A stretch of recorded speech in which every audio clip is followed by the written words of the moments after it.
Makanya saya bilang tadi banyak pemimpin-pemimpin kita ini sebetulnya tidak menginginkan aturan dari atau penerapan dari syariah Islam ini diterapkan di Indonesia karena Shalom Bapak Ibu dan saudara-saudara yang dikasihi Tuhan Yesus Kristus. Penyesatan memang ada, tetapi cilakalah mereka yang membuat penyesatan itu.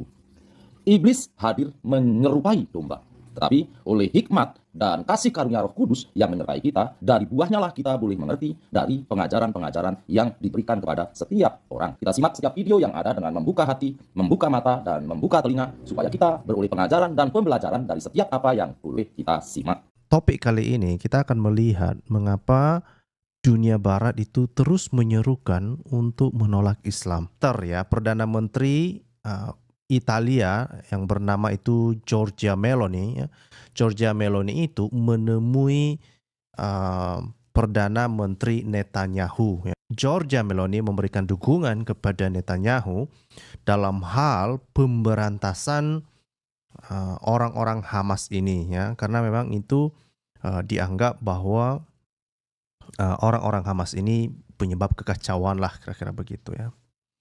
Lalu kemudian oleh karena kejadian ini, lalu di dalam dunia Islam lalu beredar dan ada video yang viral. Video mana? Ada video lama yang disampaikan ya, yang memuat pernyataan dari Prime Minister Giorgia Meloni ini. Dia mengatakan bahwa nilai-nilai yang ada di dalam Islam itu tidak sesuai dengan nilai-nilai yang ada di Eropa. Dan videonya itu menjadi viral, itu baik di Twitter, ya, di Twitter, di media sosial, di website-website, saya cek juga di YouTube itu begitu viral ya. Karena memang di dalam videonya itu ya si Meloni ini atau Perdana Menteri Meloni ini dia mengatakan memang nilai-nilai Islam ini ya, nilai-nilai Islam ini tidak cocok dengan budaya yang sudah ada dan sudah berkembang di Eropa. Nah, video inilah ya yang Bapak Ibu sedang tonton ini, video inilah yang viral ya. Dan menjadi viral karena atas kunjungannya tadi itu ke menemui Perdana Menterinya Netanyahu ya. Nah, yang menarik di sini adalah sebetulnya bukan hanya orang-orang ini ya, bukan hanya si Meloni sebetulnya yang menyuarakan bahwa Islam ini tidak cocok dengan nilai-nilai budaya yang sudah berkembang di Eropa ya. Ini justru mengundang reaksi banyak tokoh-tokoh yang ada di Barat dan terus menyuarakan tentang penolakan terhadap Islam ini. Dan salah satunya sebetulnya di dalam kebijakan mereka menolak imigran. Lebih banyaknya di situ ya, mereka menolak imigran yang kebanyakan itu Muslim. Jadi di dalam konkretnya ketika mereka menyampaikan retorika semacam ini, di dalam konkretnya mereka mencoba untuk membuat sebuah undang-undang yang melarang para imigran itu untuk masuk ke Eropa karena mereka melihat bahwa budaya yang dibawa oleh imigran Muslim ini tidak kompatibel ya, tidak sesuai dengan nilai-nilai yang sudah ada di Eropa. Nah, ini misalnya salah satunya ya, dikatakan di sini ya, from Italy's Meloni to France Le Pen, the rise of anti-Islam leader in Europe. Jadi bukan hanya Meloni ya, jadi ada juga misalnya sampai ke Prancis misalnya ya, namanya Le Pen, itu juga ya, anti terhadap Islam ini itu menyebar kemana-mana.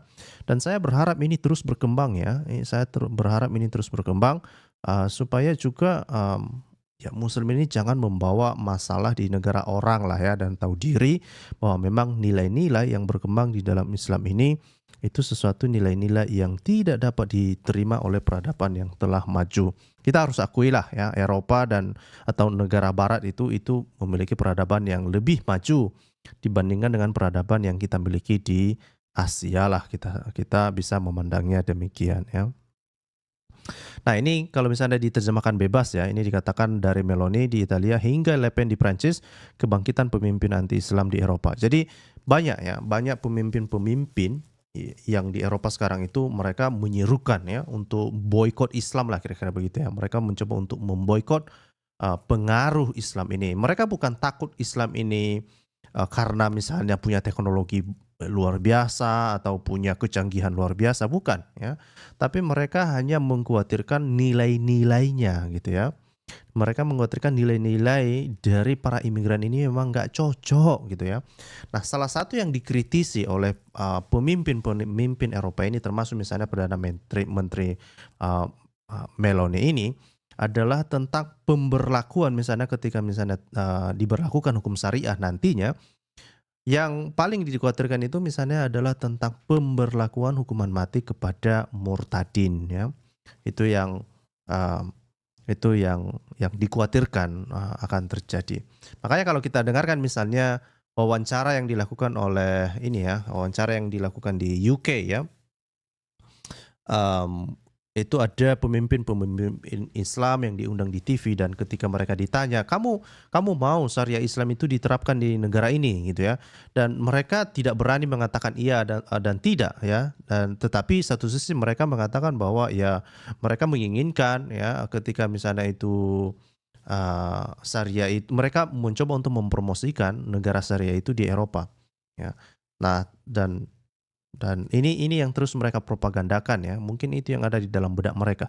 Ya kalau memang negara syariah itu misalnya itu sangat baik ya, memiliki nilai-nilai yang baik, kenapa para imigran itu justru mereka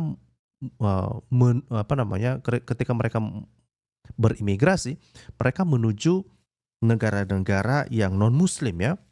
Salah satunya di Eropa ya, di US ya. Beberapa waktu yang lalu kita sempat membahas ya negara-negara mana saja yang dituju oleh imigran-imigran Islam ini atau imigran-imigran Muslim ini, terutama di Eropa, kemudian Amerika Utara ya, sebagian ke Amerika Latin. Juga sekarang ini sebenarnya banyak sekali Muslim itu sekarang berlomba-lomba ke Kanada karena banyak Muslim tergiur dengan misalnya layanan kesehatan yang ada di Kanada ya. Nah, ini makanya banyak Muslim sekarang mencoba untuk ke sana ya, berimigrasi ke Kanada ya. Ya, ini orang ini memang tidak tahu malu lah, bukan mereka mencoba untuk memperbaiki negaranya. Kita bersyukur di Indonesia ya, di Indonesia tidak dan bukan negara Islam ya. Nah, para imigran ini banyakkan berasal dari Pakistan ya. Banyakkan berasal dari Pakistan, kemudian dari Nigeria, dari Afrika Selatan, kemudian juga dari Timur Tengah, ada juga dari Irak, Iran ya, mereka dari Afghanistan ya. Mereka melakukan migrasi ya. Nah, dan padahal itu negara-negara Islam yang sudah menerapkan syariah Islam, ya harusnya kalau memang syariah Islam itu jauh lebih baik, ya harusnya negara-negara itu menjadi sesuatu negara yang diidam-idamkan dong. Ya, a dreaming country. Ya, kan harusnya begitu ya. Tetapi kan justru mereka melarikan diri dari negara yang mereka idam-idamkan. Kan lucu. Itu sesuatu yang sangat lucu ya. Nah, dikatakan di sini apa? Giorgia Meloni dari Italia mengatakan ada proses islamisasi di Eropa yang sangat jauh dari nilai-nilai peradaban kita ya. Dia mengatakan itu di Belanda ya. Dia mengatakan itu ya. Kemudian ada lagi orang yang lain ya di Belanda namanya itu Geert Wilders ya. Ini kalau Bapak Ibu melihatnya di thumbnail ya. Di thumbnail itu yang sebelah kanan itu namanya itu Geert Wilders. Dia ini adalah juga seorang tokoh yang menyuarakan untuk menolak Islam ini ya, karena nilai-nilainya sangat tidak baik dan dia menolak imigran-imigran terutama dari Maroko ya. Ya, si Geert Wilders ini ya. Ya, ini yang namanya Geert Wilders ini dia menolak imigran-imigran yang datang ke Belanda yang berasal lebih banyak itu dari Maroko katanya ya.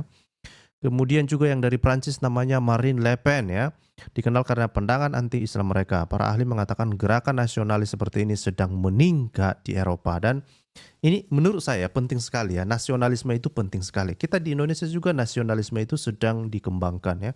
Saya pikir setiap negara memang wajib untuk terus menyadarkan masyarakatnya tentang nilai-nilai wawasan kebangsaan ya. Kalau dalam bahasa Indonesia kan nasionalisme itu kan bisa diartikan sebagai ini ya, wawasan kebangsaan ya, wawasan Nusantara gitu ya.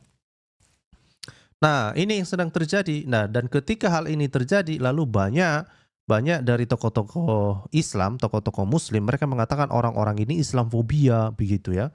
Lah mereka mau menyelamatkan negara mereka, lalu kamu menyebut mereka Islamfobia ya. Mereka mengatakan bahwa nilai-nilai yang kamu bawa di negara mereka itu adalah sebuah nilai-nilai yang tidak cocok dengan budaya mereka, lalu kamu melabeli mereka dengan kelompok Islamfobia. Kan gak lucu ya. Memang Muslim ini memang banyak sekali mereka-mereka ini nggak punya harga diri, nggak punya malu ya, bikin malu di mana-mana, bikin kekacauan di mana-mana ya. Nah, dikatakan di sini Perdana Menteri Italia Giorgia Meloni mengklaim bahwa Islam dan Eropa mengalami hal yang sama, ya, sebuah masalah kompatibilitas ya. Masalah kompatibilitas. Dia mengatakan begini ya. Tidak luput dari pikiran saya bahwa sebagian besar pusat kebudayaan Islam di Italia dibiayai oleh Arab Saudi. Nah, ini memang ya karena memang Islamisasi sedang terjadi di Italia ya. Jadi beberapa pusat-pusat kebudayaan Islam di Italia itu ternyata itu dibiayai dari Arab Saudi ya. Nah, Syariah berarti penghinaan terhadap perzinahan dan hukuman mati bagi murtad dan homoseksual. Saya kan hal ini harus diangkat, bukan berarti menggeneralisasi Islam, artinya mengangkat persoalan bahwa ada proses Islamisasi di Eropa yang sangat jauh dari nilai-nilai peradaban kita. Jadi salah satu yang ditolak oleh Meloni ini adalah misalnya hukuman terhadap orang-orang murtad ya, yang mana hukuman ini adalah hukuman mati atau capital punishment ya. Nah, jadi ini yang terus disuarakan dan saya berharap ini terus disuarakan oleh banyak orang ya, oleh tokoh-tokoh yang ada di dunia barat dan pada akhirnya nanti itu akan merembes ke dunia timur ya, misalnya di Asia ya, Asia Tenggara terutama di Indonesia lah ya. Saya berharap lebih banyak hal semacam ini disuarakan ya, misalnya menolak nilai-nilai yang ya kita bersyukur di Indonesia sebetulnya bahkan muslim-muslim moderat pun sudah menolak sebetulnya nilai-nilai dari Islam ini ya. Banyak di Indonesia itu mereka Muslim tapi mereka Muslim KTP ya. Ketika kamu tanya sama dia tentang hadis dia nggak tahu apa-apa. Kamu tanya dia tentang ayat Al-Quran dia nggak tahu apa-apa ya. Jadi mereka sebetulnya banyak dan saya pikir itu saya berharap memang ya nggak usah lah ya nggak usah jadi radikal jadi Muslim lah ya. Jadi Muslim KTP saja supaya Indonesia tetap aman ya, terkontrol dan terkendali ya. Ini misalnya juga dikatakan di sini yang diberitakan oleh W Ion ya. W Ion ini kalau nggak salah ini sebetulnya milik sebuah media massa yang dimiliki oleh India kalau nggak salah ya, India. Dikatakan di sini tidak ada tempat bagi Islam di Eropa. Masalah ini berhubungan dengan masalah kecocokan atau kompatibilitas tadi ya. Ini yang disampaikan oleh Giorgia Meloni dari Italia dalam sebuah video lama ya. Jadi sekali lagi ini menjadi viral kembali dan saya pikir ini membangkitkan kembali semangat para pemimpin yang ada di Eropa untuk menolak Islam. Ini juga dikatakan dari NDTV ya, Islam and Europe have a compatibility problem ya. Ini juga terus dan ini menjadi headline di berbagai media massa ya. Nah, sementara si Prime Minister Geert Wilders ini ya, belum menjabat ya, tapi kemungkinan dia akan menjadi Prime Minister ya yang akan datang ya. Dia mengatakan di dalam sebuah pernyataan dia ya di Twitter ya, dia mengatakan bahwa dia telah menerima ancaman ya dari dunia Islam, terutama dari negara-negara Arab ya, dari Pakistan dan kemudian negara-negara Arab ya. Dan karena kenapa? Karena orang-orang Pakistan dan Arab ini mereka tidak menyukai Geert Wilders ini ketika dia mengatakan ini orang-orang Maroko ini ya yang imigran-imigran gelap terutama itu harus diselesaikan masalah orang ini, jangan lagi diizinkan mereka masuk ke Belanda gitu ya.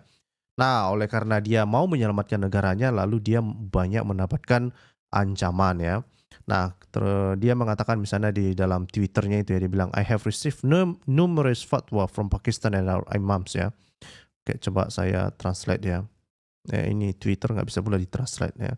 Dia bilang sini I have received numerous fatwa from Pakistan and our imams but I'm not afraid ya. Jadi dia mengatakan saya telah menerima ya sejumlah fatwa dari Pakistan dan imam-imam dari Pakistan dan imam dari Arab katanya. Tetapi saya tidak takut katanya. Dia tidak takut katanya begitu. Nah, dia bilang begini, in Netherlands and other European countries, native are discriminated against. Oke. Ini ya. Coba saya translate. Oh, ini bisa ya.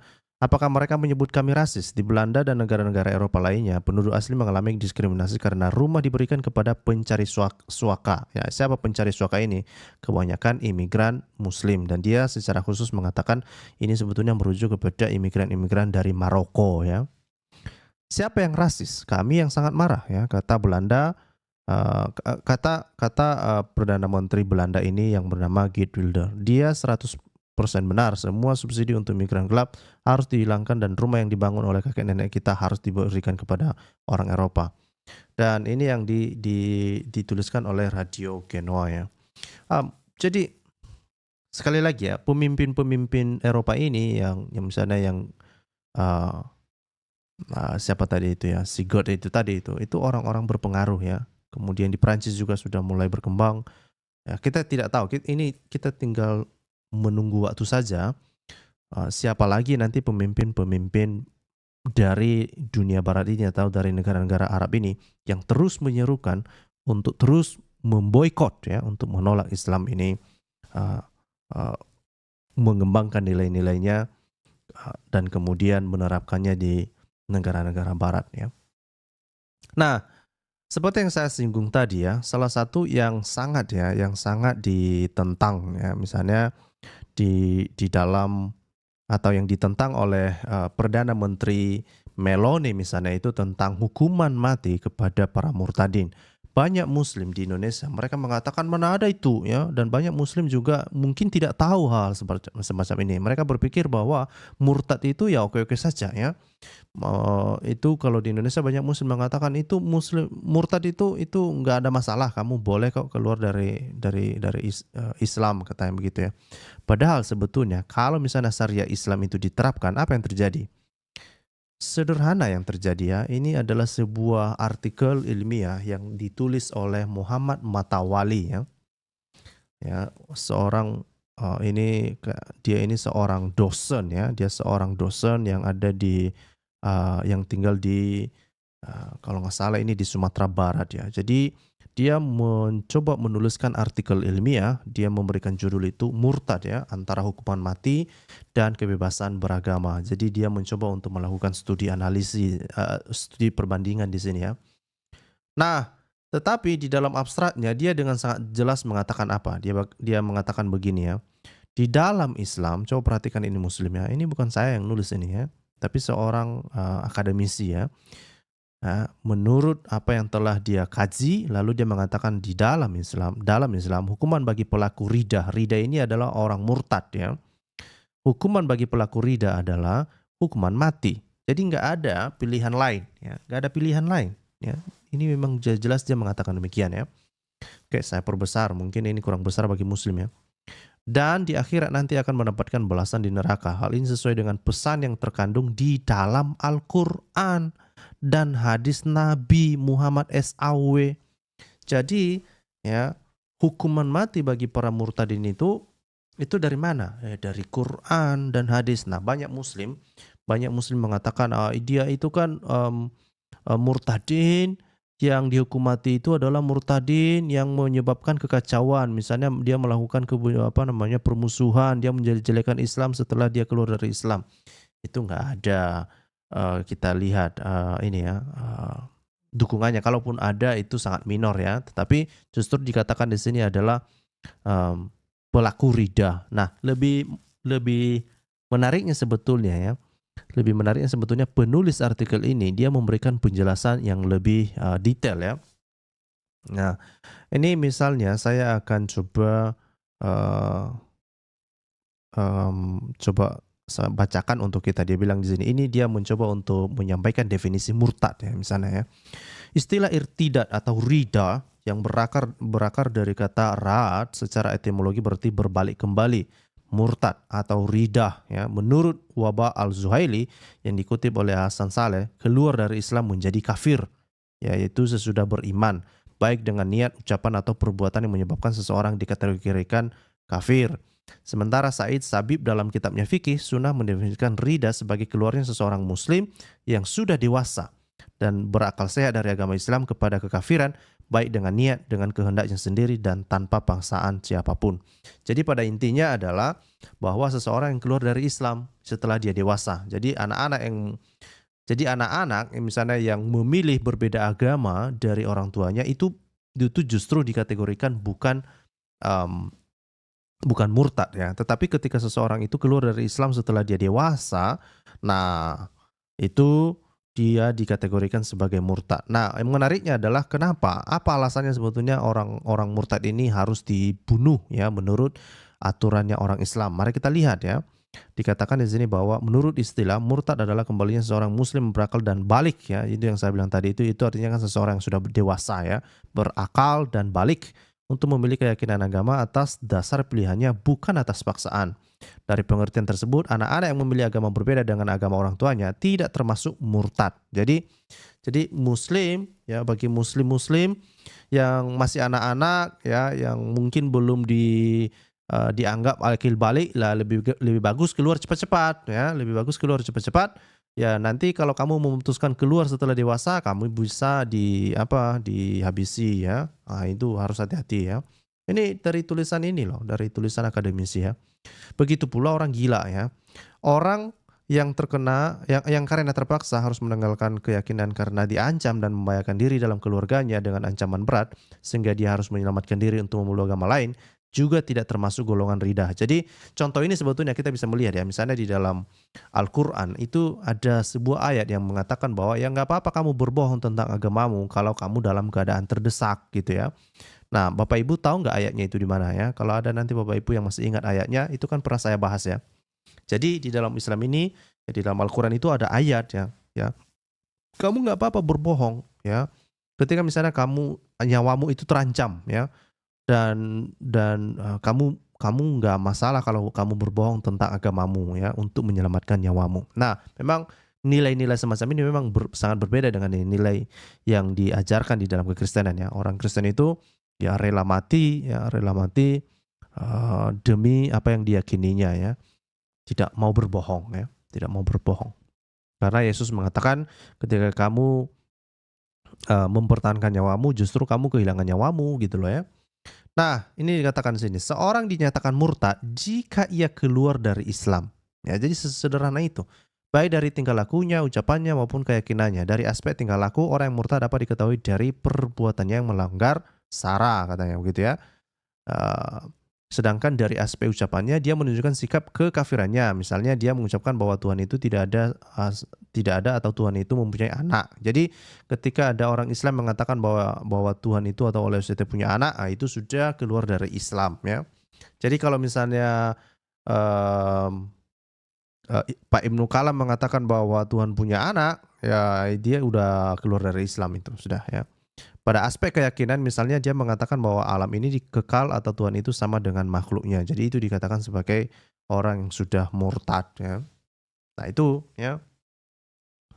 Nah kemudian ini lebih menarik lagi kalau dihubungkan dengan diskursus hukum pidana Islam ya.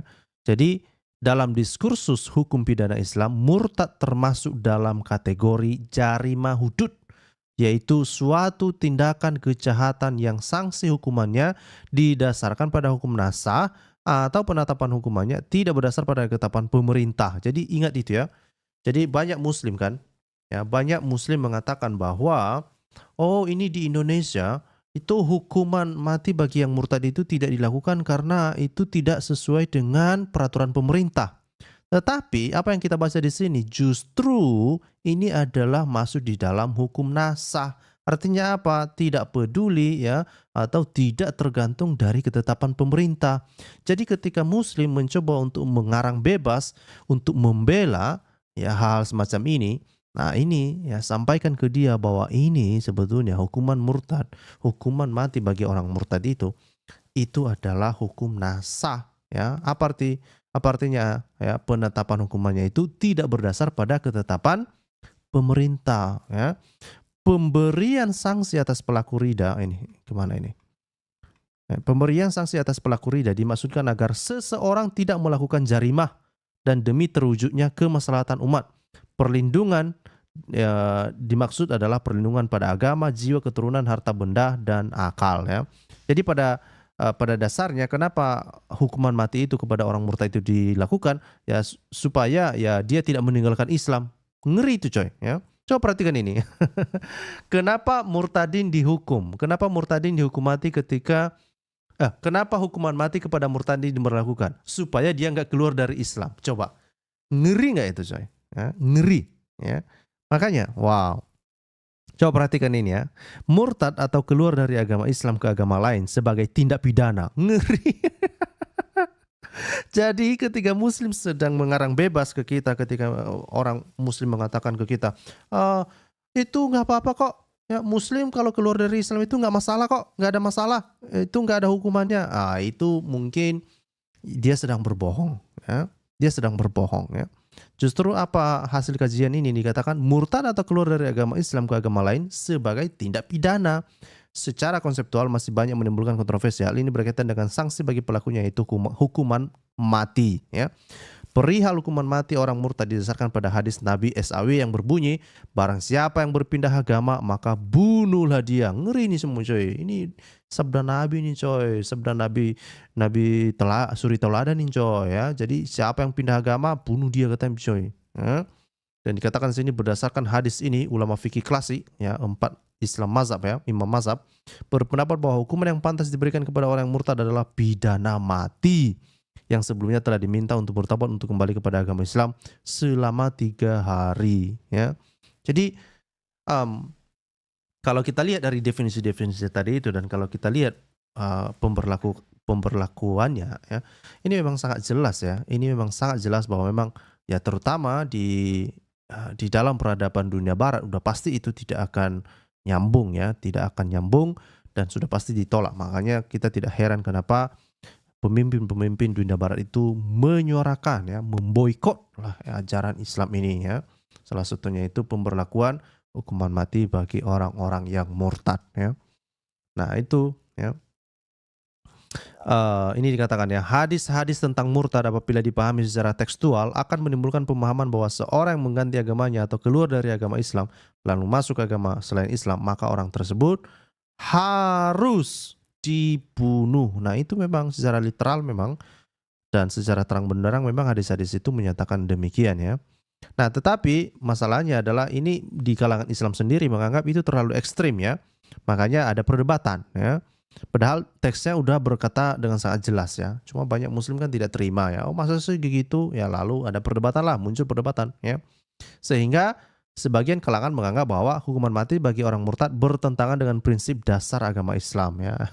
Jadi banyak juga yang mengatakan itu bertentangan. Padahal itu Muhammad yang mengatakan demikian ya. Nah begitu ya.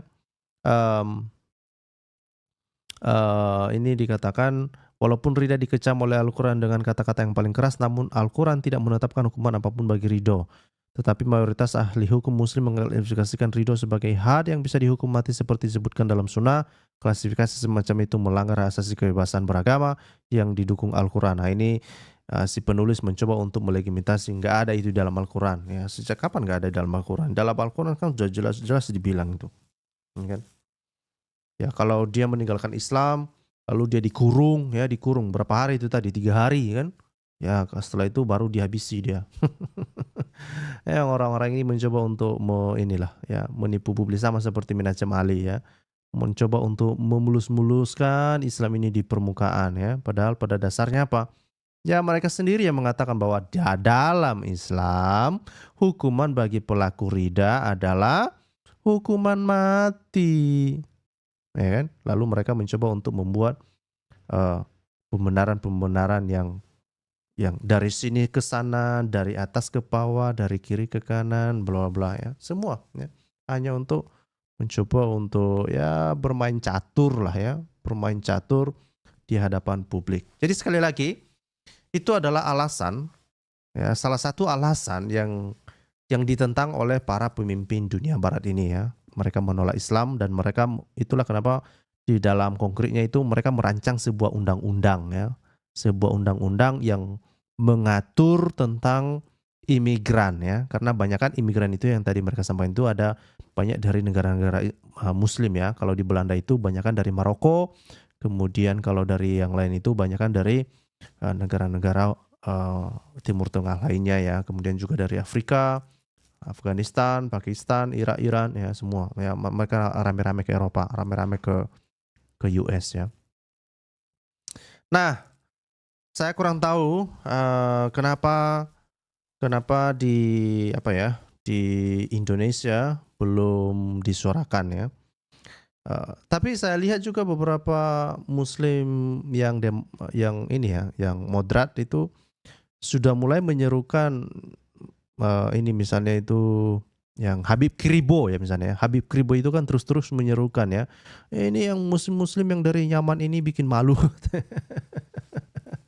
Itu dia sering mengatakan demikian ya. Yang imigran-imigran dari Yaman itu katanya bikin kacau di Indonesia.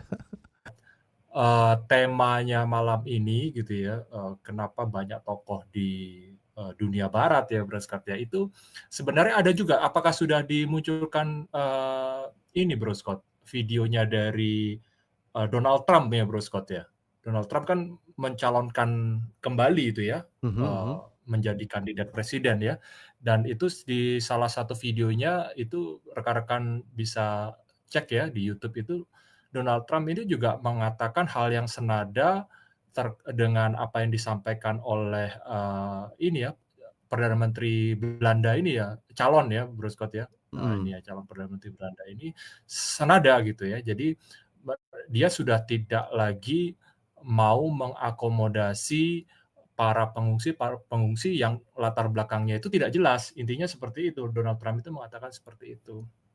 Jadi yang ingin saya sampaikan di sini sebenarnya kita sama-sama sudah bisa melihat bahwa setidaknya para pemimpin-pemimpin di dunia barat ini sudah mulai bisa melihat wajah asli dari ajaran ini gitu loh Bro Scott. Ya. Ya, jadi mereka sudah mulai saya harap ya terus belajar ya, karena saya pikir mereka juga baru tahu surface-nya saja ini gitu ya kan. Jadi kan mereka kan banyak yang masih buta mengenai onderdil dari ajaran ini gitu ya. Apakah itu karena mereka tidak mau tahu, apa karena termakan takia gitu ya, atau karena kepentingan yang lain gitu ya. Tetapi kalau kita lihat dari trennya, ini sepertinya mereka sudah mulai belajar gitu ya. Jadi mereka sudah melihat bahwa sebenarnya istilah yang sering mereka gunakan itu kan rich culture gitu ya. Jadi kekayaan kebudayaan itu mereka terima gitu ya. Nah, tetapi kebudayaan seperti apa yang masuk itu mereka sekarang baru sadar nih, ternyata harus difilter juga gitu ya. Nggak bisa semuanya dimakan mentah-mentah gitu ya. Nah, apalagi dengan munculnya yang semakin maraknya ini para apologet Kristen ini gitu ya, seperti di speaker corner itu ada di UK gitu ya, secara global itu ada Christian Prince gitu ya, kemudian ada rekan-rekan yang lain gitu ya, Rob Christian, Sam Shamoun dan lain sebagainya itu menyuarakan, dan itu cukup bergulir viral gitu ya, informasi-informasi mengenai apa yang diselubungi ya Bro Scott ya. Contohnya begitu ya, kenapa mereka sekarang jadi berpikir 2, 3 berkali-kali ya sebelum mereka mencetuskan aturan mengenai penerimaan para pengungsi ya, terutama para pengungsi perang gitu ya, terutama dari negara-negara yang mayoritas Islam gitu ya Bro Scott. Ini kalau kita bisa lihat ini, karena kita sama-sama tahu, coba kita buka nih Bro Scott di QS 929 Bro Scott. Ini dikatakan di sini ya, yang dari Al-Taubah 9 ayat 29 katakan, perangilah orang-orang yang tidak mau beriman kepada Allah dan tidak pula kepada hari kemudian, dan mereka tidak mengharamkan apa yang diharamkan oleh Allah dan Rasul-Nya, dan tidak beragama dengan agama yang benar, agama Allah, yaitu orang-orang yang diberikan Alkitab kepada mereka, sampai mereka membayar jizyah dengan patuh, sedang mereka dalam keadaan tunduk. Ya. Ini perang ini sebenarnya bukan ini ya, bukan yang sebenarnya. Ini sebetulnya bunuhlah mereka itunya sebenarnya itu. Iya. Jadi sebenarnya ya, doktrin ini itu ada tertulis dan itu mereka mereka apa ya, amini gitu ya. Hanya saja mereka coba selubungi ketika itu disampaikan ke pihak luar. Gitu. Nah, jadi dari tadi yang saya sampaikan dari apologet-apologet Kristen ini gitu ya dan mencoba kita memunculkan bahwa sebenarnya hal ini memang ada di dalam kitab-kitab mereka gitu ya. Yang kita bilang itu istilahnya kitab-kitab perang gitu ya. Nah, eee, mungkin akan ada ya ini gini ya Bro Scott ya, jadi link ini kan yang Anda berikan ini terbuka untuk umum ya. Jadi rekan-rekan Yes. muslim yang punya pandangan yang berbeda ya, konteks dari apa yang kami sampaikan di sini silahkan untuk naik dan, tunjukkan bahwa mungkin kita memang mengkutip, tetapi mungkin kita mengkutip dalam konteks yang salah. Silakan Anda bisa berargumen ya, silakan masuk ke sini kita ngobrol santai saja gitu. Apalagi sekarang saya lihat nih Bro Scott, kemarin muncul, sekarang muncul lagi kayaknya sudah mau liburan Natal nih banyak, waktu luang nih jadinya Bro Scott ya. Saya temenin ini Bro Scott. Jadi kita bisa ngobrol gitu, ya kan. Nah, jadi terkait QS ini gitu ya, seperti beberapa kali saya lihat ya rekan-rekan muslim, berargumen bahwa, "Oh enggak, itu, ayat itu tidak berlaku sekarang." Gitu kan. Itu berlaku ketika zaman perang kan gitu ya Bro Scott. Argumennya kan mereka kan bilang Ya, begitu, "Oh ya. enggak, itu ketika zaman perang," gitu. Nah, tetapi jangan salah, QS ini kan ada lanjutannya Bro Scott. Coba kita buka di QS 5822 Bro Scott. 5822. Oke. Iya. Ini dikatakan kamu tak akan mendapati kaum yang beriman kepada Allah dan hari kiamat saling berkasih sayang dengan orang-orang yang menentang Allah dan Rasul-Nya, sekalipun orang-orang itu bapak-bapak atau anak-anak atau saudara ataupun keluarga mereka. Mereka itulah orang-orang yang telah menanamkan keimanan dalam hati mereka dan menguatkan mereka dengan pertolongan yang datang daripadanya. Dan dimasukkannya mereka ke dalam surga yang mengalir di bawahnya sungai-sungai, mereka kekal di dalamnya. Allah ridho terhadap mereka dan mereka pun merasa puas terhadap limpahan rahmat-Nya. Mereka itu golongan Allah. Ketahuilah bahwa sesungguhnya Hizbullah itu adalah golongan yang beruntung. Ya. Jadi konteks ini kan masih nyambung ya Bro Scott. Jadi tidak salah kalau kita kemudian bisa mengatakan bahwa seruan tadi di QS 929 itu tidak hanya pada saat itu Bro Scott. Nah, jadi di QS 5822 ini justru menyatakan bahwa nggak mungkin akan bisa bersatu gitu loh ya, antara yang, apa namanya, mengikuti ajaran Allah SWT dan yang tidak gitu loh. Anda harus terus memeranginya itu sampai kapan? Sampai hari kiamat. Artinya QS 929 tadi tidak hanya berlaku pada masa perang saat zaman lampau Bro Scott, tetapi sampai akhir zaman, sampai hari kiamat Bro Scott. Itu dinyatakan di QS 5822. Gitu Ya, loh ya. Jadi argumen Anda ketika Anda mendengar ada rekan muslim mengatakan itu, ya silahkan Anda jawab dengan ini. Bagaimana Anda menjelaskan QS 5822 ini?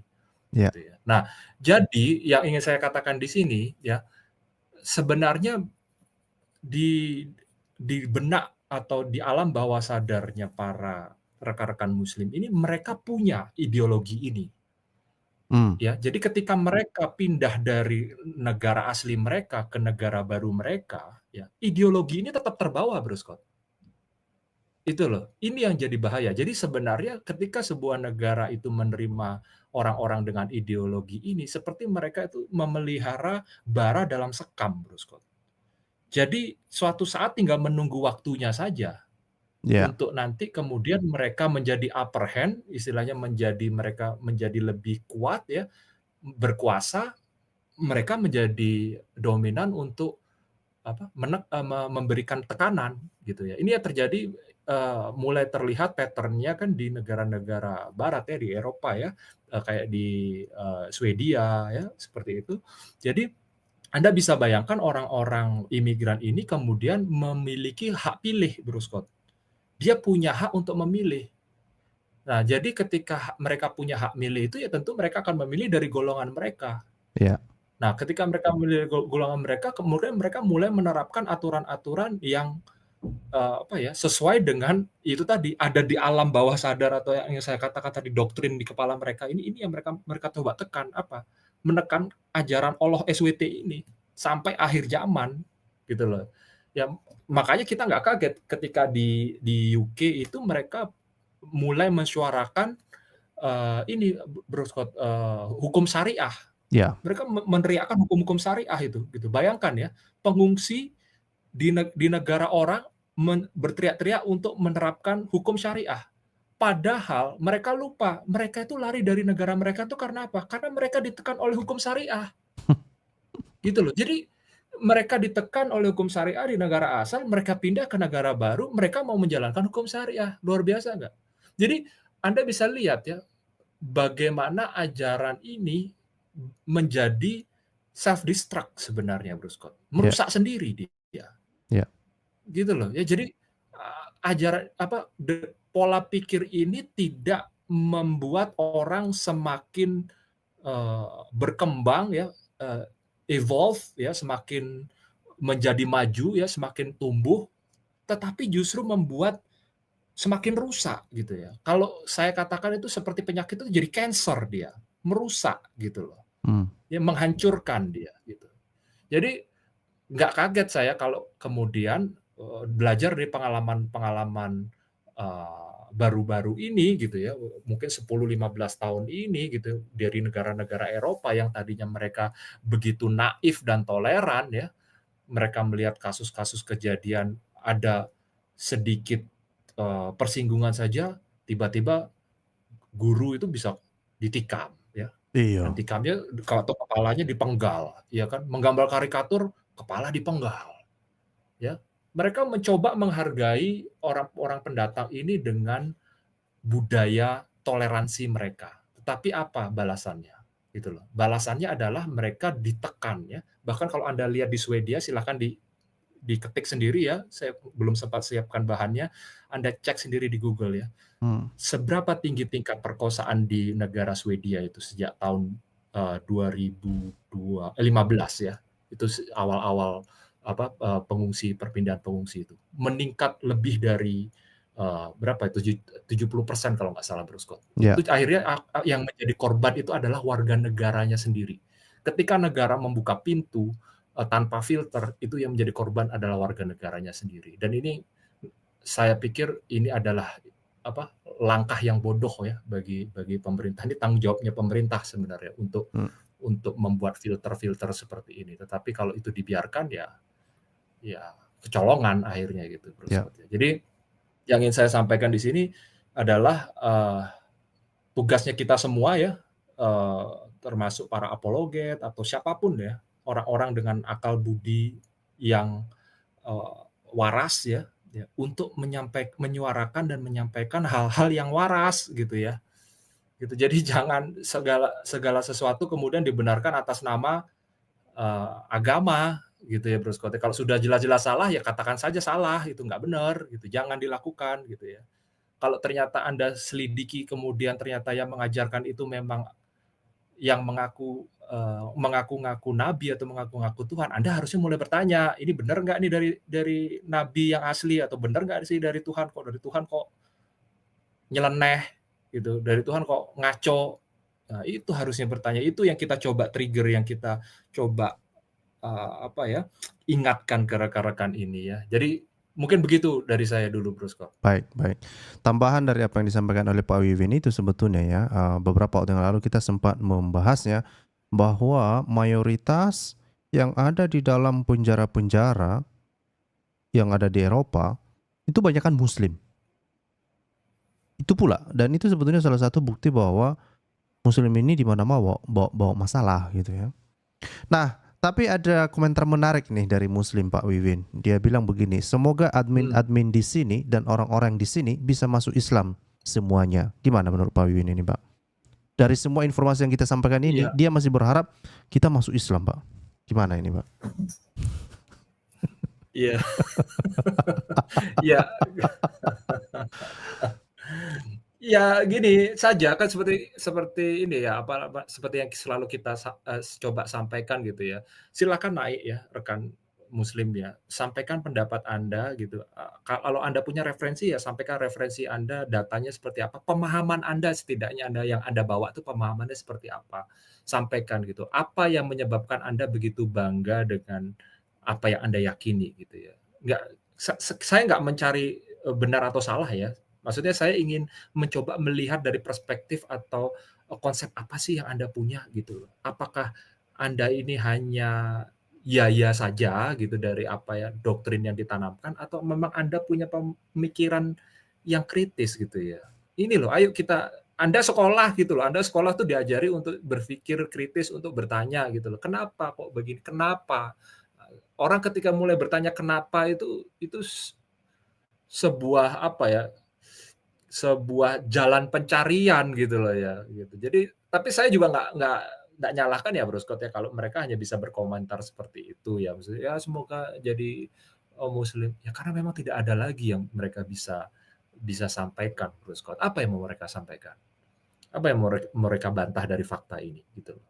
Ya, Anda punya fakta apa yang mengatakan bahwa apa yang tertulis ini memang menyatakan demikian, bahwa Anda memang diminta untuk memerangi ya menurut jalan apa yang diperintahkan oleh Allah SWT gitu untuk memerangi orang-orang yang tidak percaya gitu sampai akhir zaman. Ya, konteks yang berbeda yang seperti apa yang Anda punya dari apa yang sudah kami sampaikan tadi? Nggak ada, memang seperti itu bunyinya. Dan memang pemahamannya memang seperti itu. ya, Gitu loh. Dan jangan lupa ya Bro Scott ya, saya sebentar nanti mungkin saya bisa tunjukkan ya, atau mungkin saya lampirkan nanti di deskripsinya Bro Scott. Ada juga tertulis ya di Quran juga itu kan ketika kamu tidak dalam kondisi ini bagi Muslim ya, ketika kamu tidak dalam kondisi yang menguntungkan gitu, ya kamu diam saja gitu. Tetapi ketika kamu dalam kondisi yang menguntungkan upper hand, ya kamu baru melawan gitu. Itu ada itu Bro Scott. Itu sering disebut sama CP juga. Saya agak lupa gitu ya. Jadi pemahaman konsep seperti itu sebenarnya suatu konsep yang berbahaya juga ketika itu digabungkan dengan konsep takia Bro Scott. Yang seperti Bro Scott bilang tadi ya kan, ketika seorang Muslim itu tanda petik ya Bro Scott ya, merasa dirinya dalam kondisi tidak aman, dia punya hak untuk bertakia. Ketika kemudian ditanya misalkan untuk menjadi suatu asimilasi, apa istilahnya Bro Scott ya, asimilasi ya untuk kewarganegaraan Bro Scott ya. Jadi ketika untuk mendapatkan kewarganegaraan, kemudian Anda ditanya, Anda mengakui ideologi negara ini? Ya kami mengakui. Anda mengakui ini sebagai presiden, sebagai tanah air Anda? Ya mengakui. Nah, mereka tidak paham bahwa di dalam doktrin keislaman itu mereka diperbolehkan untuk melakukan takia, Bro Scott, ya kan? Untuk berbohong. Nah, itu mereka orang-orang di Eropa ini harus mulai paham bahwa mereka orang-orang Muslim ini boleh berbohong, gitu loh. Ketika mereka tanda petik itu tadi merasa dirinya tidak nyaman atau dalam posisi yang bukan upper hand gitu ya, bukan di kondisi yang lebih superior gitu. Nah ini gitu. Jadi mereka sekarang harus mulai mengamati itu gitu loh. Nggak ada gunanya mereka bersumpah itu gitu loh. Jadi sumpah itu bagi mereka nggak ada gunanya gitu loh. Jadi ya sebagai tambahan aja Bro Scott ya. Jadi rekan-rekan yang mau naik ya silahkan kita ngobrol, coba ada apa yang bisa Anda sampaikan mengenai topik malam ini gitu ya dari sudut pandang Anda gitu. Ya silakan Bro Scott. Ya. Jadi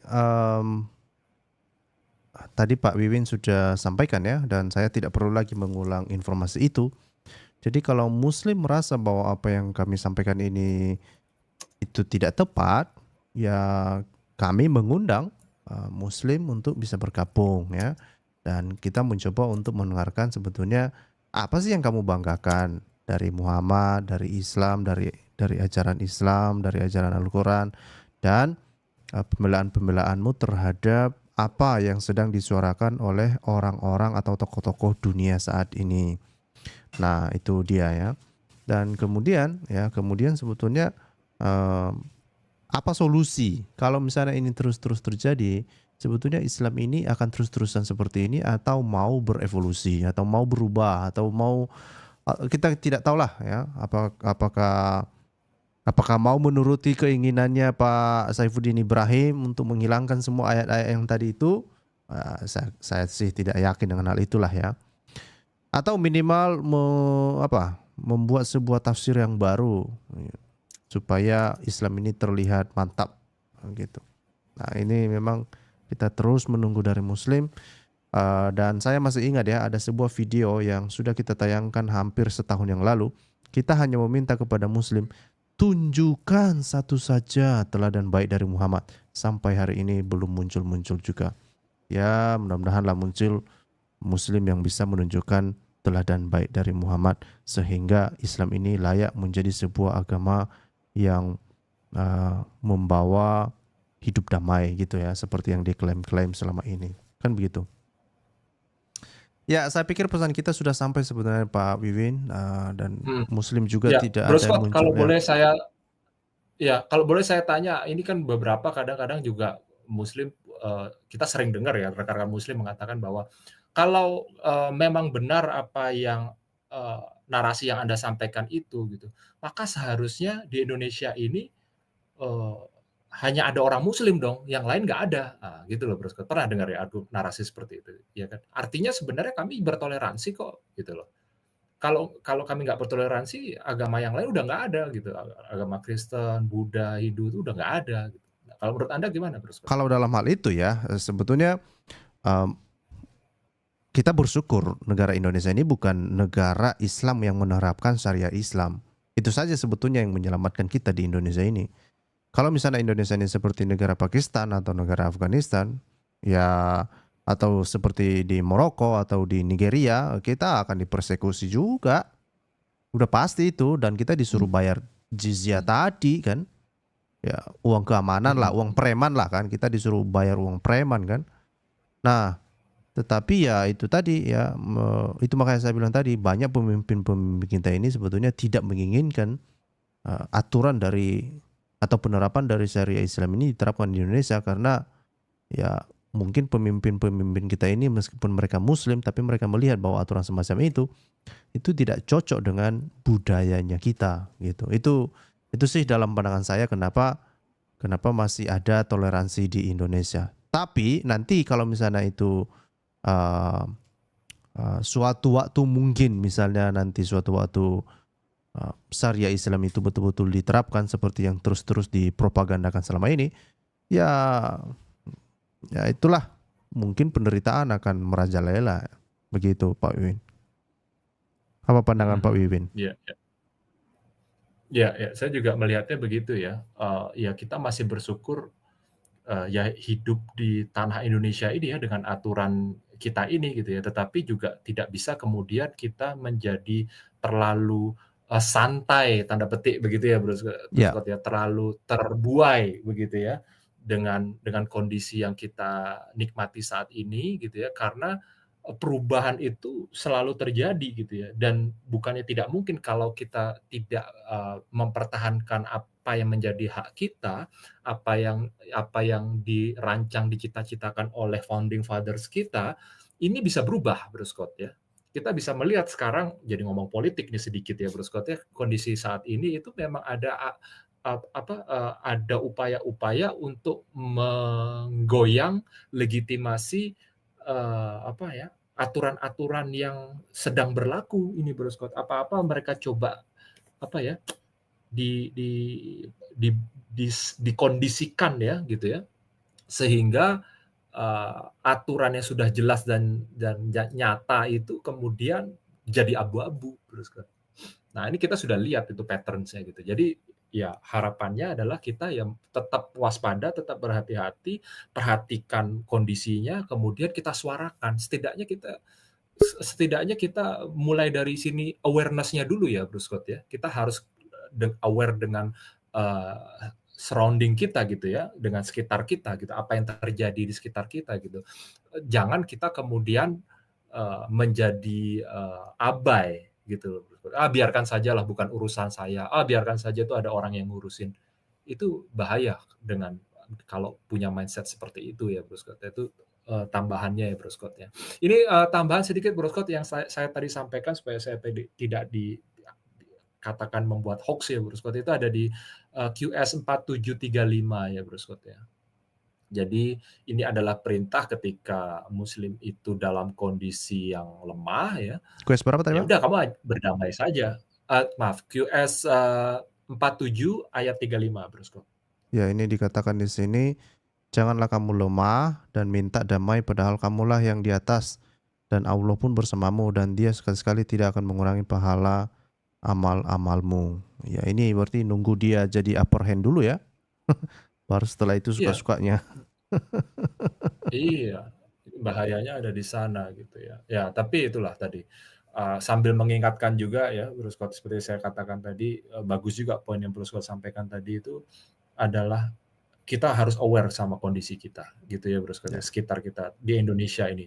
Negara yang kita sayangi ini ya, dengan warga negaranya yang kita sayangi juga gitu ya. Ada orang-orang yang memang pasti selalu mencari kesempatan ya untuk mencari keuntungan pribadi atau golongan gitu ya. Nah, ini harus kita suarakan gitu ya. Jadi Ya. ya tetap aware ya, tetap berdoa bagi negara ini dan tetap mengambil bagian. Itulah yang menurut saya lebih penting poinnya Bro Scott. Kita tetap mengambil bagian. Jangan abai, jangan cuek, jangan hanya membiarkan ya itu jatahnya orang lain, itu urusannya orang lain, itu sudah ada yang mengurus. Enggak seperti itu ya Bro Scott ya. Ini juga ya salah satunya kenapa saya selalu berusaha menemani Bro Scott ini ya Bro Scott ya. Jadi wingman-nya Bro Scott ini ya, supaya kalau Bro Scott salah ngomong ada saya Bro Scott, tenang saja Bro Scott, Mantap. saya di sini gitu katanya. Iya kan? Ya. Kan ada yang begitu kan, ada yang bilang begitu kan, tenang saja Bro Scott, saya ada di sini, saya sudah di sini. Kan gitu. Iya kan? Aduh. Ini ada pertanyaan ini, Pak. Jadi ngomong politik gitu. Iya, silakan. Dari Muslim kayaknya. Dia mengatakan begini, negara mayoritas Kristen melegalkan seks bebas, LGBT dan alkohol. Apa seperti itu dibilang negara ideal? Gimana menurut Pak Wiwin mengenai pernyataan seorang Muslim semacam itu? Ya, pertama ya terima kasih buat pertanyaannya. Saya senang ya kalau teman-teman ada yang berinteraksi, setidaknya mencoba menyampaikan pendapat gitu ya. Terima kasih ya. Tapi kita coba lihat dulu gitu ya. Antara ini yang selalu kita sampaikan ya Bro Scott juga ya di video-video sebelumnya. Ada perbedaan mendasar antara ajaran dengan oknum gitu ya. Jadi rekan yang bertanya ini paham tidak dengan ajaran ya atau doktrinnya dengan oknumnya. Itu dua hal yang berbeda gitu ya. Kalau Bro Scott lah orang Kristen kemudian Bro Scott mencuri gitu. Apakah yang salah itu agamanya yang dianut Bro Scott atau Bro Scott-nya? Itu kan dua hal yang berbeda gitu ya. Gitu. Jadi ada ajaran, ada oknum. Sama halnya seperti itu tadi ya. Ada yang negara mendasarkan apa ya, aturan-aturan mereka, konstruk kenegaraan mereka itu berdasarkan agama ya. Mereka berusaha menjalankan itu, tetapi bukan berarti bahwa negara itu kemudian adalah agama itu sendiri atau doktrin dari ajaran dari agama itu sendiri, kan tidak gitu. Jadi ketika orang itu atau negara itu kemudian melakukan kesalahan gitu ya, atau tanda petik lah berdosa, ya tidak serta-merta kemudian agama gitu ya, doktrinnya itu menjadi salah gitu ya. Kita harus mengacunya kan kepada ajaran itu gitu loh. Apa sih yang tertulis di dalam ajaran itu? Apa sih yang diajarkan gitu loh. Apakah ajaran itu mengajarkan oke diperbolehkan untuk menikahi anak umur 6 tahun? Apakah tertulis begitu? Gitu loh. Oke, kamu boleh menikahi mantan istri anakmu atau mantan menantumu, kamu boleh nikahi. Atau kamu boleh punya budak kemudian kamu tiduri budakmu. Nah, kalau ajarannya mengatakan itu, ya berarti ajaran yang salah gitu loh. Tetapi kalau ajarannya tidak mengajarkan itu, tetapi kemudian orangnya, oknumnya yang melakukan itu, ya artinya oknumnya yang salah, Ya, gitu loh. Larinya kan tetap ke ajarannya gitu loh. ya, Apakah terlepas Anda mau melakukan ajarannya itu atau tidak, ya itu urusan oknum gitu loh. Jadi rekan yang bertanya tadi harus bisa membedakan ya antara apa itu ajarannya, apa itu oknumnya gitu loh. ya. Bisa saja orang-orang mengaku-ngaku kan, mengaku-ngaku, "Oh saya orang Kristen," ya, tapi saya mencuri, saya mabuk-mabukan, ya kan? 10 Apakah istrinya. kemudian Kristen yang jelek? Iya 10 istrinya gitu. Apakah kemudian Kristen yang jelek? Dicek dulu, ada nggak diajarkan itu di dalam kekristenan? Oh nggak ada, oh berarti orangnya yang jelek. Nah, tetapi kalau kemudian ada orang menikahi anak umur 6 tahun gitu ya, kemudian dicek di ajarannya, ada nih sunahnya, boleh nih menikahi anak umur 6 tahun. Nah, pertanyaannya saya kembalikan ke Anda, itu ajarannya yang jelek atau oknumnya yang jelek? Atau oknumnya ini sebenarnya hanya melakukan ajarannya? Nah, kira-kira teman tadi yang bertanya bisa menjawab nggak? Ketika seseorang itu melakukan apa yang dianjurkan oleh ajarannya, ternyata menurut masyarakat itu adalah jelek, yang salah siapa? Orang yang melakukan ajarannya atau ajarannya yang salah? Nah, silakan jadi bahan renungan rekan-rekan. Kalau saya begitu, Bro Scott ya. Baik, Saya coba sederhanakan bahasanya, ya. baik. Tambahan dari apa yang disampaikan Pak Wiwin ya. Kalau kita lihat di negara-negara barat itu ada pemisahan antara state dan agama, antara negara dan agama. Jadi peraturan kenegaraan itu terpisah dari eh, pengaturan dari agama gitu lah ya. Jadi misalnya sebuah negara apa ya, menjunjung tinggi hak asasi manusia, misalnya termasuk misalnya ya kalau misalnya ada orang yang LGBT misalnya ataupun ada yang melakukan hubungan yang sesama jenis misalnya, itu dari sisi negaranya menurut aturan negaranya ya itu nggak ada masalah misalnya begitu. Tapi kan dari sisi agama itu kan tidak diperbolehkan. Nah, kalau di barat itu agama dan negara itu dibedakan. Berbeda kalau misalnya kalau kita lihat di Pakistan atau di negara-negara Islam lainnya ya, Iran, Irak, misalnya Afghanistan, Pakistan ya. Itu agama dan negara itu disatukan ya. Jadi apa yang dilakukan, manajemen apa yang dilakukan di negara itu berdasarkan hukum-hukum agama. Maka yang disalahkan sudah pasti agama karena nomor satu agama gitu ya. Tidak ada pemisahan gitu ya.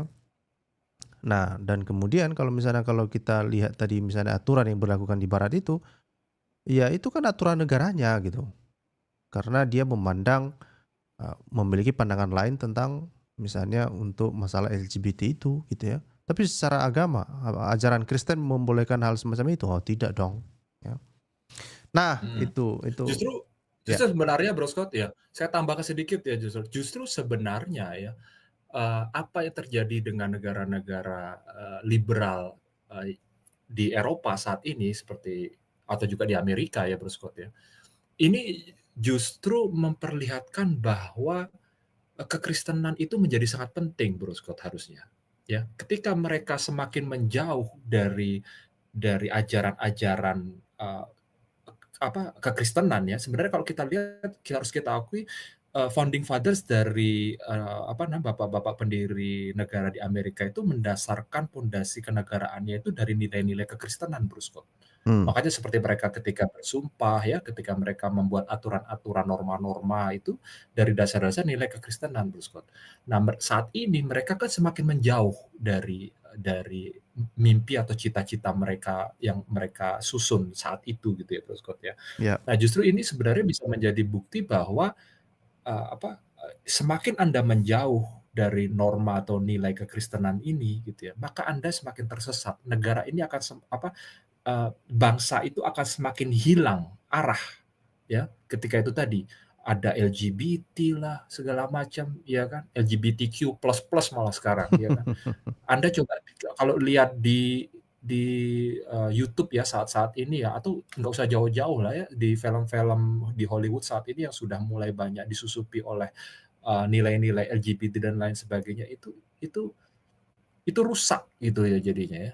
Jadi yang dirusak itu nilai-nilai di dalam keluarga, Bro Scott. Ya, kalau saat ini itu, Bro Scott ya. Ya. Jadi ini malah bagi saya melihatnya itu seperti saya sampaikan tadi, ini justru malah menjadi bukti bahwa begitu pentingnya nilai-nilai kekristenan itu, ya. Tidak hanya berlaku di keluarga ya, tetapi dalam skop besar itu untuk sosialisasi masyarakat dan bernegara, itu bagi saya itu udah yang paling top lah, itu ada di kekristenan itu. Ya. Ya, bagaimana tidak gitu ya? Bagaimana Anda diajari untuk care dengan orang sekitar Anda ya, untuk mengasihi bahkan musuh-musuh Anda gitu ya, mendoakan mereka yang menganiaya. Apa ajaran yang lebih dari itu gitu loh. Ya. Ya, jadi bagi saya itu malah jadi sebagai bukti itu kalau saya melihatnya seperti itu, Bro Scott. Jadi Anda melihatnya secara kebalik kalau mengatakan bahwa LGBT itu adalah hasil dari ajaran kekristenan itu, enggak seperti itu ya, rekan yang bertanya tadi itu ya. Anda harus lihat source-nya, sumbernya. Makanya saya tanya tadi kembali kepada Anda. Tetapi kalau sumbernya mengajarkan Anda boleh menikahi anak umur 6 tahun atau boleh menggauli budak, nah coba sumbernya mengatakan itu atau tidak? Gitu. Jadi yang salah yang melakukan ya atau sumbernya. Nah itu silakan Anda pikirkan ya. Tapi itu dari saya, Bro Scott. Tapi sepertinya masih ada Muslim yang belum paham yang Pak Wiwin sampaikan. Misalnya ada pertanyaan lainnya, dia bertanya seperti ini, Pak. Bukan bertanya, tapi dia menyampaikan pernyataan. Maaf men, katanya. Ajaran Islam selama saya belajar ajarannya rahmatul lil alamin. Jadi kalau tadi diomongin para imigran Muslim yang yang rewel itu berarti juga oknum, bukan ajaran Islam gitu. Gimana ini Pak Wiwin? Itu rupanya oknum. Misalnya yang imigran itu misalnya mau menerapkan menyuarakan supaya hukum syariah itu di UK misalnya itu diterapkan supaya yang murtad dibunuh gitu. Itu oknum, Pak. Itu dalam pandangan dia. Gimana ini, Pak? Ya saran saya ya mungkin perlu banyak nonton videonya Bro Scott ini, rekan yang bertanya ini ya, Bro Scott ya. Nggak apa-apa ya. Jadi memang seperti itu gitu loh. Kalau jadi di video-video lamanya Bro Scott ya, di video ini juga tadi kita sudah sampaikan setidaknya ada 2 atau 3 ayat Al-Qur'an ya Bro Scott ya, sumbernya ya. Yang kita juga sudah sampaikan konteksnya seperti apa gitu ya. Jadi silakan rekan yang bertanya ini dibaca lagi sumber-sumber Anda gitu ya.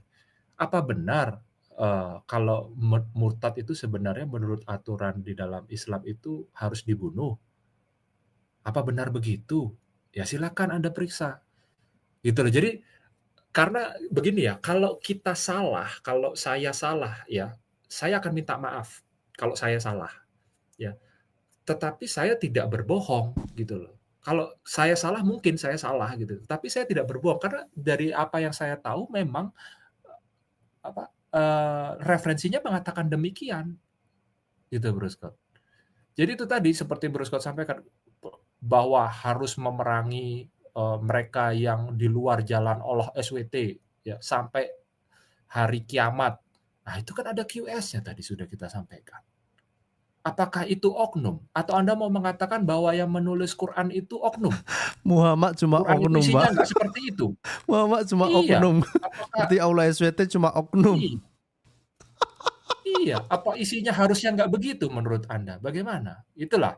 Jadi semoga Anda paham ya. Saya coba menyampaikannya ini dengan bahasa sehari-hari yang paling sederhana gitu. Anda bandingkan antara ajaran dengan oknumnya. Boleh, haknya Anda adalah untuk berpikir bahwa ajaran saya adalah yang baik. Gitu. Saya paham sekali kalau Anda berpikiran bahwa menurut saya Islam itu baik, ajaran saya ini ada yang paling baik. Silakan, itu hak Anda.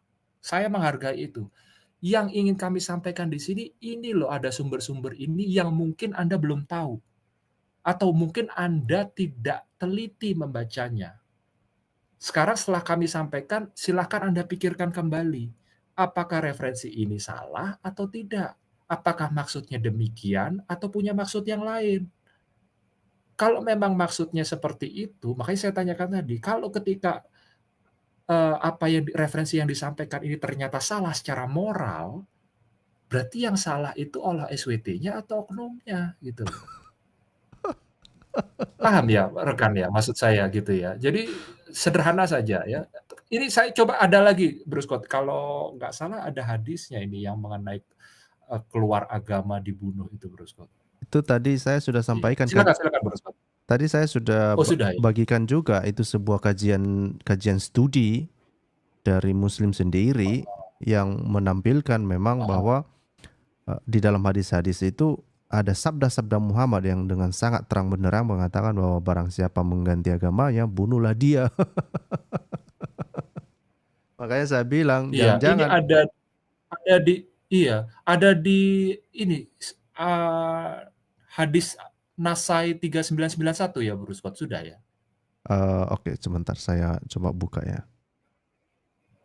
Nasai 991 ya. Nasai 3991 Bro Scott. Kita bantulah rekan muslim ini mungkin belum pernah melihat ini gitu ya. Ya ini tambahan dari QS yang tadi ya rekan-rekan muslim ya. Sekali lagi Pak, tadi 31 Nasai 3991 Bro Scott. 3991.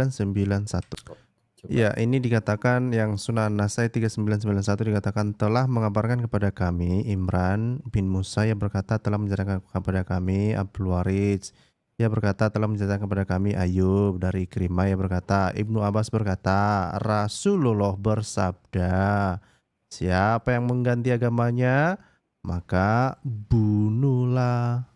Nah, makanya saya bilang tadi jangan-jangan dalam pandangan muslim ini yang berkomentar tadi itu jangan-jangan dipikirnya bahwa ini Muhammad kan cuma oknum gitu. Nah, itulah. Aduh. Ya. Jadi rekan-rekan muslim harus belajar untuk paham pelan-pelan ya, bertahap saja, nggak apa-apa. Belajar untuk bisa membedakan ajaran dan oknum. Sah saja seperti saya katakan, Anda sah saja mau mengamini bahwa apa yang Anda yakini, keyakinan Anda adalah yang paling benar. Silahkan. Cari tahu lagi gitu loh. Itu hanya doktrin saja, hanya klaim saja atau memang seperti itu. Kalau ternyata isinya ada hal-hal seperti ini, ya tentunya kewajiban Anda untuk mencari lebih tahu kenapa kok isinya seperti ini, kenapa kok isinya berlawanan dengan apa yang saya terima doktrinnya dari ustadz atau imam saya gitu loh. Kenapa kok berbeda? Apa yang mereka coba sembunyikan? Mari kita ajak Anda itu untuk berpikir secara kritis ya, gitu loh. Secara apa ya, independen gitu loh. Apa independen ya? Secara bebas, secara mandiri gitu ya. Gitu maksudnya. Ya. Mudah-mudahan bisa dimengerti. Ya. Begitu. Saya pikir itu sih pertanyaan-pertanyaan yang menurut saya butuh penjelasan lebih tadi, Pak. Ya. Iya. Saya pikir pesan kita sudah sampailah. Ada mau ditambahkan lagi Pak Wiwin? Sudah. Saya pikir cukup ya Bro Scott ya. Ya sering-sering aja Bro Scott, banyak libur ini udah mau Natal tahun baru ya kan, jangan pelit-pelit lah ya kan, kita sampaikan ini, saya temani ya kan, kita menerawang di udara nih Bro Scott ya kan. Oke, siap. Untuk menyampaikan ya yang hal-hal sederhana ini ya, apa seperti ini pertanyaan-pertanyaan yang mungkin bagi kita sederhana dan lucu ya gitu ya. Tapi saya tetap berusaha melihat dari perspektifnya rekan-rekan muslim ya. Mungkin mereka memang seperti itu Bro Scott. Ya. Dengan keterbatasannya mereka nggak bisa melihat perbedaan antara itu tadi, antara ajaran dan oknum gitu ya. Itu sincerely istilahnya memang secara jujur mereka nggak bisa lihat gitu loh ya. Mungkin seperti itu gitu ya. Jadi it's okay. Kita bantu ya Bro Scott ya, sampaikan saja gitu ya. Mudah-mudahan sudah kenal, udah terbiasa gitu ya, nanti bisa jadi lebih lebih tertarik ya untuk mencari tahu gitu ya, gitu tadi ya. Ya Merry Christmas ya mungkin ya, udah mau deket ya bulan Natal ya, Bro Scott ya, sama rekan-rekan di live chat ya. Selamat menikmati kemesraan Natal ini ya dan pesan saya juga ya, hati-hati ya rekan-rekan, Kristen ya. Ya, Kita nggak pernah tahu niat-niatnya orang-orang, jahat itu selalu ada gitu ya. Jadi tetap waspada, tetap berhati-hati terutama di bulan-bulan ini gitu ya. Jangan takut, Tuhan memberkati gitu ya, tetapi kita juga tetap selalu waspada ya, selalu tetap berhati-hati ya. Semoga Tuhan memberkati kita semua sekalian sekeluarga. Shalom Bro Scott, terima kasih. Salam Pak Wiwin, terima kasih sudah mampir dan berbagi informasinya juga. Dan saya pikir karena pesan kita sudah sampai, terima kasih Bapak Ibu yang sudah bergabung, terima kasih kepada moderator yang telah memoderasi ke komentar, dan juga kepada Muslim ya yang mendengarkan video ini sekarang dan selanjutnya. Silakan mengecek informasi yang telah kami sampaikan tadi, termasuk sumber-sumber dari Al-Quran ataupun hadis ataupun kajian ilmiah tadi yang sempat kita bagikan. Ya, silakan sampaikan apakah argumen-argumen yang telah kita sampaikan juga itu sesuatu argumen yang tidak berdasar atau justru sebuah argumen yang layak untuk kamu pertimbangkan. Dan dari semuanya itu, kalau kamu sudah nggak percaya lagi kepada Muhammad dan kamu tidak yakin bahwa Muhammad adalah seorang nabi yang layak dijadikan teladan, maka kami menawarkan alternatif terbaik, yaitu terima Yesus sebagai Tuhan dan Juru Selamat. Dan kalau kamu menerima Yesus sebagai Tuhan dan Juru Selamat, maka ya sebetulnya apa yang kamu terima dan kamu jadi apa itu justru jauh lebih baik ya, jauh lebih mulia dari apa yang ditawarkan oleh Muhammad. Kalau Muhammad menawarkan kamu bum-bum di janahnya, Tuhan Yesus menawarkan hidup kudus ya. Tuhan Yesus menawarkan hidup kudus dan kehidupan yang kekal dan hidup bersama dengan Dia ya di kehidupan setelah kematian nantinya. Nah, itu saja. Dan kalau kamu menerima Yesus sebagai Tuhan dan Juru Selamat, ya ikuti doa saya ya. Tuhan Yesus, terima kasih Engkau telah berkorban bagi saya, Engkau telah mati bagi saya, dan terima kasih atas keselamatan yang Engkau tawarkan, dan hari ini saya mau menerima Engkau sebagai Tuhan dan Juru Selamat. Tuhan Yesus, tolong lindungi saya, selamatkan saya, dan selamatkan seluruh isi keluarga saya. Dan saya mengundang Bapak Ibu yang mau menerima Yesus sebagai Tuhan dan Juru Selamat itu teruskan untuk membaca Alkitab. Ya, membaca Alkitab, carikan pengajar yang sehat, pengajar yang menyampaikan pengajaran yang sehat. Jangan pula jajan dengan ajaran-ajaran yang tidak sehat di luar sana. Itu saja dari saya. Ucapkan terima kasih telah menonton video ini sampai habis. Dukung terus channel Hati yang Gembira dengan cara like, komen, dan subscribe. Tuhan Yesus Kristus memberkati kita semua. Amin.